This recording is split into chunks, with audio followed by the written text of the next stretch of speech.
Hello, dear friends, and welcome to my podcast dedicated to sight reading through the lens of the historically informed performance practice.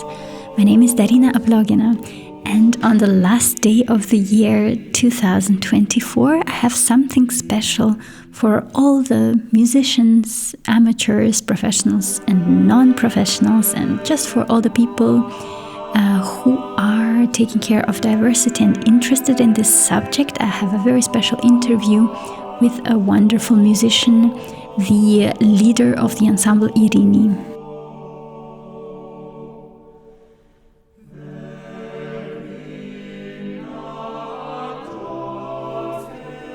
Yes, I'm Lila Hajosi. I'm the musical director of ensemble Irini, which is an ensemble based in France, doing early vocal music, mostly sacred and mostly from Middle Age and Renaissance. Could you tell about the background idea of your ensemble, what you're focusing on? Well, this ensemble is mostly focused, as I said, in sacred music and early music. I would say the two axes that were my focus on founding this ensemble was first the joy of working with the human voice and the polyphony, because it was something I always adored when I was in the conservatoire studying.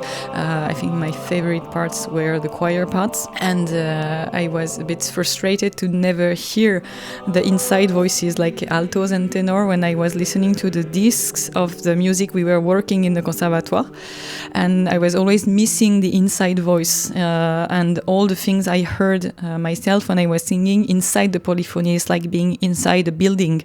Then you see all the skeleton, all the structure, and all the what's inside. And suddenly, when you listen to this from the outside, it's like where are the parts? Where are the stones? Where are the bricks? So many things are missing, and you hear a beautiful, beautiful sound, global sound, but all the articulations of the inside, well, not enough. At least not enough for me. So I founded this ensemble to have the opportunity to work on the middle voices and the medium range. And this is why we don't have sopranos. And I resist. For 8 years, no sopranos. And we have this warm and very deep sound, focusing on the middle range, on the mediums, and on the low spectrum. And the other axis was the sacred music, because I have this idea that the sacred part is something that is more than the sum of everyone. It's like it's like we say la part des anges in French, when you're searching for something that is more than all of us together. And for me, it can be the voice of the harmonics, this little crystalline voice that is coming and happening when the chords are perfect. It's this serendipity of something more than all of us. So this is the sense I give to the word sacred. Could you tell about this network that you have founded with your colleague and friend? Yes, Elle Dirige is a network designed to help bloom, to help make bloom and support the female leadership in classical music. Classical music being like from early music to contemporary music, and when we say female leadership, is concerning all women in position of responsibility and leadership. So it can be conductors, it can be composers, choreographers, wide range of possibilities. As long as you are in charge of a team and in charge of something, you're welcome to come and seek a refuge in this network. So it's designed to promote this leadership, to pass on some knowledge, to help grow the knowledge and the competencies of those persons, and to create some content, pedagogical content, in order to spread the message and to help building some tools about diversity and equality, gender equality. So you are leading workshops, or how is it organized, the educational part of this? Precisely, we have two main parts. That is the mentorship program that is going to be in duets, in two people together, one mentee and one mentor. And it's like for 1 year long. And you're accompanied and you have this privileged relationship with someone that is always here to listen, to help you, because in this field we often have questions that stand in the air, because it's like you can ask the question to no one, not to your patron, not to your colleagues, because sometimes it's like a bit of a weakness to do not know some things. And here the idea is to create this privileged relationship, to create a core, a base, something that you can always turn back to and make a pause and ask the question that you have to ask. And it's in order to create cooperation and sorority. I don't know if you should say that in English, maybe sisterhood is better. So to create really an atmosphere of sisterhood, to compensate this hyper competitive world in which we are living, we want to create, on the contrary, something that is collaborative and collective. I say something that for me, it's defining the thing. It's an idea to kill the myth of the self-made man and let happen the collectively made woman. You were talking about that it's not such a cool thing.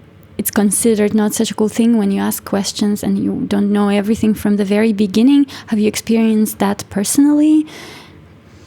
Well, the motivations come from everyday existence as a woman in position of leadership, both from Camille de la Forge, my colleague with who I founded this network, and me. We are always confronted to these problems. It's a different world. It's like experiencing a different universe, and this is why it's difficult to communicate on it and to make it understand, mostly to men that are not in our position to understand. Of course, they don't see the obstacles. They don't see the everyday struggle of misogyny and sexism that we have to confront. It's in the little phrase. It's in the expressions. It's in the way that the programs are written. It's everything. It's everywhere and everything. And it's a reality, the whole reality, and this is why it's difficult to communicate. And also, this is why it's important to create a space where you don't have to justify that you are experiencing struggle. It's just, you're a woman, you're in a position of leadership. Oh, we know, come here, we know. We know what you're experiencing, it's okay. And so this is the motivation, to create a space where you don't have to be judged, you don't have to justify, and you don't have to prove that you have problems. Because this is another thing. I mean, but you don't have problems. I mean, your ensemble is okay, you have funds, everything is fine. No, it's not. It never is. And it's a place we want to create where it's okay that it's not okay, and we can talk about it. Yeah. And could you give an example or the worst story that you were confronted with in terms of this inequality? Because I'm sure, as a female person, I understand what you're talking about, but maybe not for all our listeners that would be the same understanding. You mean crunchy stories of misogyny, of daily misogyny? Or maybe that some people just are aware of that. Well, for example, I was talking with anonymous conductor. I was talking with someone another conductor in the field of classical music, just telling him where I was in my way, that I was invited by a Baroque ensemble for the years to come. And his first reaction was to tell me, yeah, they're inviting you because you're a woman. Really? Yeah, thanks. I mean, I have heard this kind of phrases. Yeah, but it's every day. And in my head, I was like, you know what? If it's true, so be it. And I'm so happy, because so many things I missed because I was a woman. So for once, if I have something because I'm a woman, I'm just gonna enjoy it.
Yeah, so could you tell about your strategies, how you develop this program, and maybe some plan where you see yourself in some years? Maybe you're growing as an institution, or... Yeah.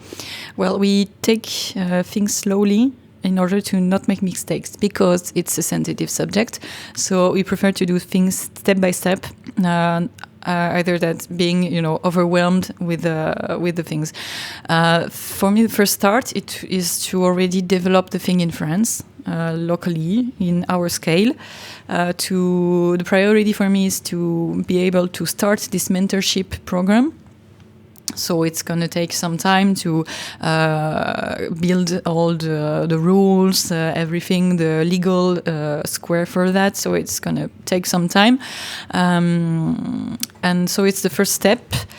Then for me, the second step is to grow a bit outside France, maybe in Europe. This is why we are very happy to have the REMA as a partner. We have 3 federations that are co-building this project with us. That is the FEVIS, it is a Federation of Independent Ensembles in France. Futur Composé, that is a Federation of Contemporary Music Ensembles in France, and the REMA. So with this 3 federation, we hope that we can build step by step the thing, first in France and then expanding to Europe, I hope. Mm-hmm. Great. Maybe we already understood and mentioned before, this episode is about diversity. And I was wondering, how does diversity affect your everyday life? Well, for me, diversity is an excellent thing. It's a fountain of inspiration. It's the life itself. Well, if you don't have diversity, you don't have life. So diversity, it's a source of ideas, of confrontation. Because again, if everything is always the same, you don't have the idea of the other, of the foreign, the thing that is alien. It's not you, and it's a good thing to not have the whole world as an easy thing that is only a reflection of you. I mean, being confronted to something that is external, that is challenging, that is something that you don't understand, that you have to confront yourself, is the very basis, I think, of our way of functioning as human beings. I think not having diversity and always being comforted in things that I think that is creating psychosis. I mean, that is a source of anguish and fear, because it's like being in a room of mirrors with only yourself. I mean, confronting to what's different is what makes you sane, I think. How do you think does diversity influence the early music field, our field where we work and we create things? Well, it's like when you put variables in an equation. If you put the same variables, well, unless you are doing quantum physics, you will have the same results. So, I mean, it's like always running the same machine with the same things. I mean, in the end, statistically, you can only have exactly the 10 same propositions. So, if you want to go out of that, you have to confront to other ideas, other inspirations, maybe ideas that are bad, that are not good taste, but okay, it's a step. Ideas that are scandalous, but 10 years later is just going to be canon. So many examples we have of that. So diversity in the field of early music, it's only, for me, the only way to not crystallize and fossilize and become something that is dead. Again, diversity is life. So it's the only way for me to not do dead music. It's to remain open to diversity. And how do you deal with the problem of early music texts? For instance, Renaissance or medieval songs, and later on also Mozart and some other really famous composers. And sometimes when you go through the text, or you are in a performance and you're listening to the Magic Flute, for instance, sometimes I'm questioning myself, like, because the text, they are sounding from the stage, and in the nowadays reality, it's not okay. It's not really okay anymore. And I'm wondering, how should we deal as artists? How should we deal with that problem? Well, I think that the first thing for that is to banish the idea of should of must or things that are obligated. I think if we start with a should or must, or we are lost already, because this is exactly the contrary of art. Starting the moment where you say you should or you must, it's not art anymore. It's I don't know what it is, but it's not art. Of course, there are problems, and the fact that we see those texts and those scenes and this way of doing art, and we see that it can be problematic to some people, is a sign that suddenly we are aware of something else than the dominating part of the society. It's like a lot of people always say that we cannot say nothing anymore, everything is closed. No, it's just that suddenly, yes, everything you might say can be offensive to someone. Okay, this is absolutely what I said before. It's life. I mean, of course, you cannot go through life without offending anyone. I mean, if you're not offending anyone, maybe there is a problem. The fact is, what do you do with that? You offend someone with a text, with a staging. What do? Do you say, I am right to do it, you have no right to be offended, and this is not for me the good way? Or you say, okay, I'm doing something, it's a proposition. I'm aware that some people might find it offending. Come on and talk with me.